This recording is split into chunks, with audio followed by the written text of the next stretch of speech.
Big Slick here, and today's project is to repair this KOTTO solder fume extractor.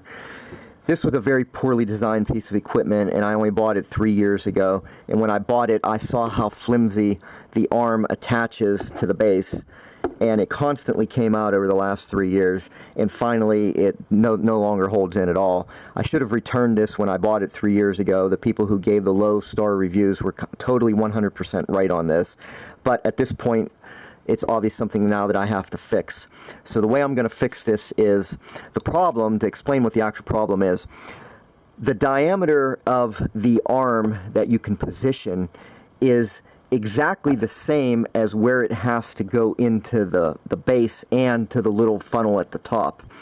So therefore you can't possibly fit them together. If you see this, it's identical diameter. And so I don't know what they had in mind. They just sort of crimped this a tiny bit and kind of forced it in there. And the minute you grab this with your hand to reposition it, or even just twist it to a new position up further up, it just pops right out. It's a total failed design. So I have a good way I'm going to fix this. I ordered a 40mm plastic pipe. I'm going to use this as a coupler, and I don't know what this is, around 6 inches length approximately. What I'm going to do is just simply cut it in half, use one half as a coupler for this end and one half for the top side. And this will solve this very, very well. And what I'll have to do is use something like construction adhesive in order to attach it, but at that point it should be rock solid. Like, here's the upper end, and it's the same thing, that this is 100% the same diameter. I mean, it simply does not interface. And what they had in mind was just totally a flawed concept. So therefore, what I'm going to do here now is cut this in half, and then this will sit inside of here just like that. And being that the way they have this designed, on this end I'll glue the inside, and it'll fit very nicely to this inner ring here on the outer side of it. And on this, it just perfectly will squeeze into here with a little bit of manipulation. It's a very tight fit, so it won't take much glue at all to hold it in. It won't even take, I figure that somewhere around 1 inch to 1.5 inches will be fine, and it's never going anywhere at that point. It'll be on nice and solid. Now the only thing about it is it'll be permanently connected to this top here, but I would have no reason whatsoever to disconnect this ever.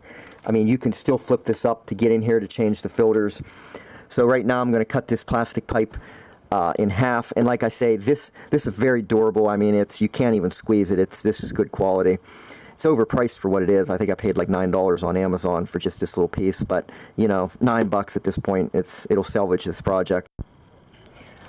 Okay, I went ahead and cut these in half, and the first step that I did was to attach to each of the ends. I'm going to let this set up for 24 hours. I ended up using an AB style epoxy that has a 24-hour cure to have some type of powdered resin or powdered steel even in it in order to fill gaps, and I figured that that would be a good thing to do it on this end. The actual hose will attach to this sleeve perfectly. I mean, it's an ultra tight fit. The only place there was a little bit of a gap was on these ends. So I went ahead and did that in order to fill the outside of the gap real well. And so after this cures 24 hours, we'll go ahead and use the epoxy on the hose here, and it should be good to go. Okay, and here's the final result.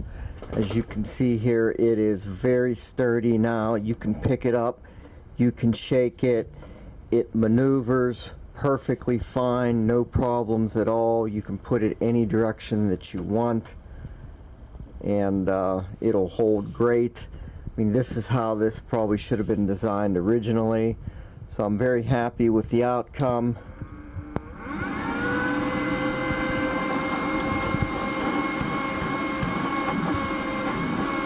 Has plenty of suction power, no different than it was before. So overall, I think this worked out well, and it looks pretty neat overall. Just a little bit of the epoxy that I made sure I wrapped the outside with, just to have a nice seal on both ends. But other than that, yeah, I like it. It's one way to fix it and get some more life out of one of these KOTTO solder fume extractors if you have one and the arm isn't working good enough for you.